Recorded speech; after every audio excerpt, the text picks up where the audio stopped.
Mike McDaniel just be talking, dude. You just getting to that point. You know what? It stuns me every time. I'm just like, how can you have this many words to say about one topic? What are you talking about? Mike McDaniel. Oh, He's just talking, dude. You know, it's like listen to this press conference today, and you go in there. Barry Jackson asked you about 4th and 1. You're like, I got 5 minutes on this. 5 minutes on 4th and 1. Kidding me, dude? He wants to hit every variable. I told you he answers one question like he's going to answer all the follow-up questions within that one answer. Yeah, but you know what? You know who else does that? Spo. He still does it in 60. He gets it done in 6. Spo will do that. He likes to do his, whatever question you ask him to start a game, he does game recap. Spo will be like sitting here.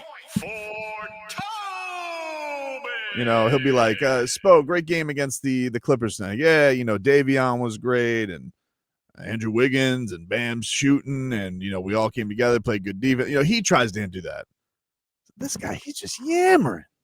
So much stuff to say and just nothing to say. What? Then he has the audacity to be like, I would love to put a muzzle on. Liar.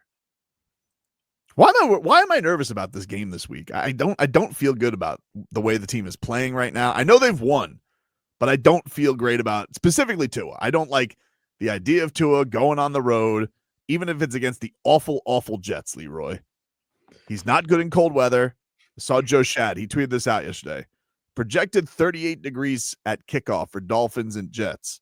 Tua's 0-7 in his career when the temperature is 46 degrees or colder at kickoff. 46?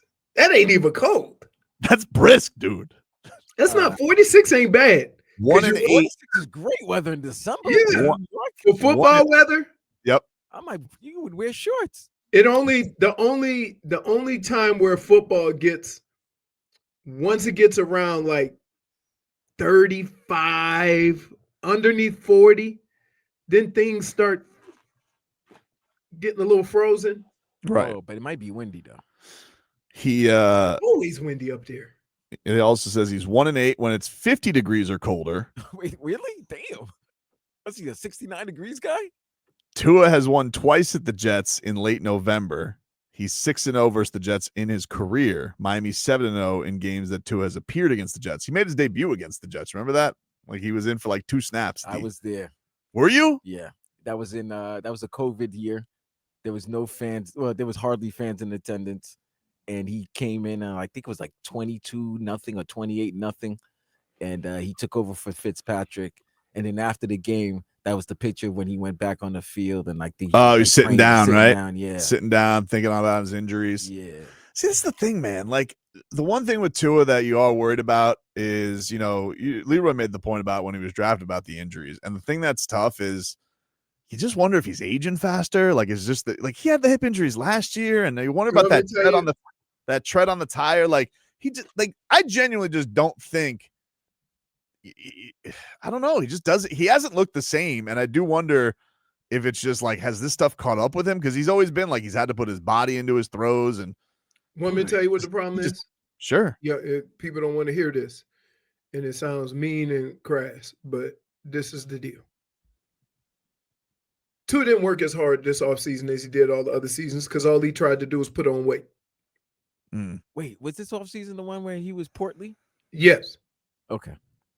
So there's ways of doing things. You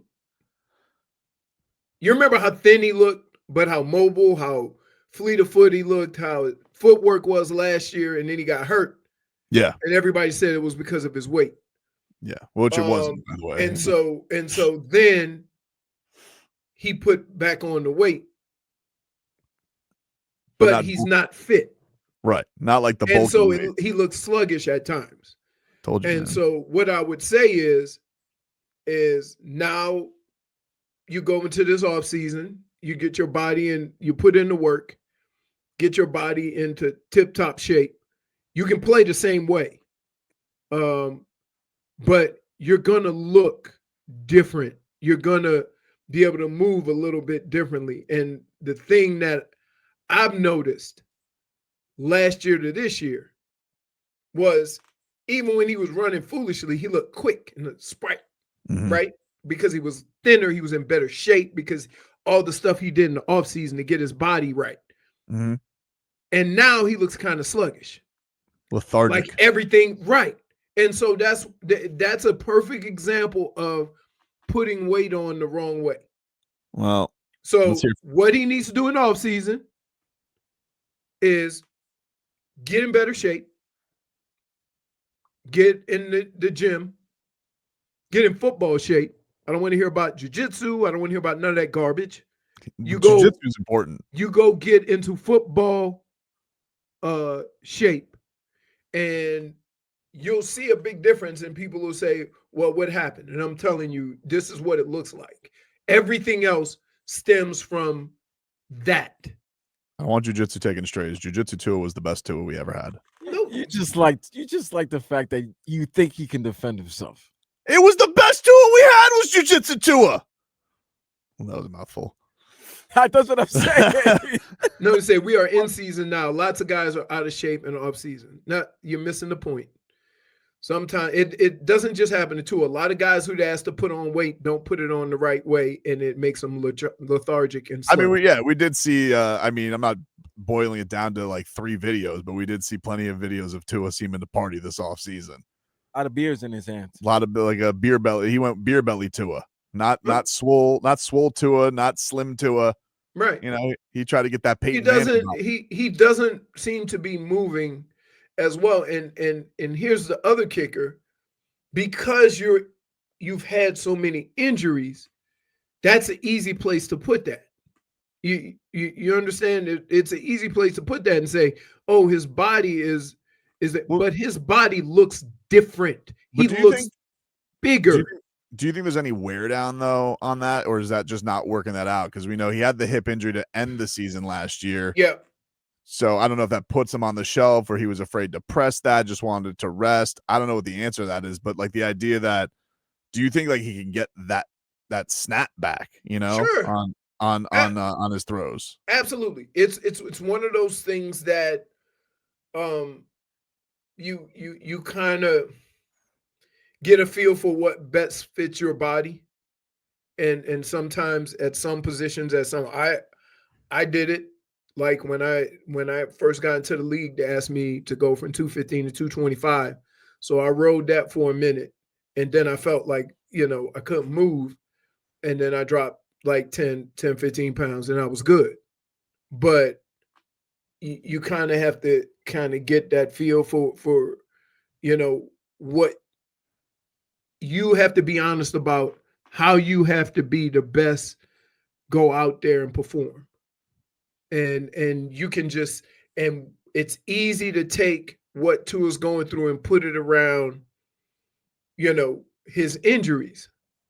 But a lot of the stuff that you see doesn't really have a lot to do with injuries, but he just looks like a big donut out there. Right? He just doesn't have the same, like even when he throws the ball, right? Ain't nothing that was wrong with his arm. But even when he throws arm, just getting his body in position and being able to rip it, like it looks a little sluggish. I never thought that Leroy would call out what we're all seeing. What do you mean? Very interesting. I'm not calling out anything. Ladies and gentlemen. No, this is interesting. This week, Tobin, Leroy's been calling out Tua this whole week. That's fat cat syndrome. But dude. it is what it is. Like it happened. And the thing that I'm talking about, it happens to a lot of players that sometimes feel that, oh, I need to be bigger in order for my body to be able to withstand this. And then what happens is you get bigger and now you can't move as good, or you're not as, because you didn't do it the right way. Would one say that he hates Mondays more? Maybe likes lasagna a little bit too much? That's fat cat syndrome. Especially now that you're paid. 53 million's coming no matter what. I got you. He's suffering from. I would just say, like, gaining weight doesn't enable you to take hits. What enables you to take hits is how you put the placement of your body when you're going to get hit. More than anything, you could be 270. If you get hit in the donut like that, you going night-night. I mean, that's the donut. I know, right? There's But but Tua getting banged up ain't have nothing to do with, what size he was. His head was the same damn size. That's fair. Speaking of donuts, by the way, what happened to the tooth? Well, tooth update. Yesterday, I need a little more update about something. I was eating a munchkin, and then I felt something firm in my mouth, and I'm like, donuts don't have. Tooth came out, so I tried to dust it off and put it back in, but it came out again. Flat. It was a whole molar. It was a big one. Oh my god. So I have an appointment tomorrow at 9:00. So the tooth is securely stored away. Yeah, in my mouth. You put it back? Yeah. Did you rinse it at least? Yeah, no, I cleaned it off. I put the little mouthwash and the tooth cleaner. Like, put it in Ziploc, man.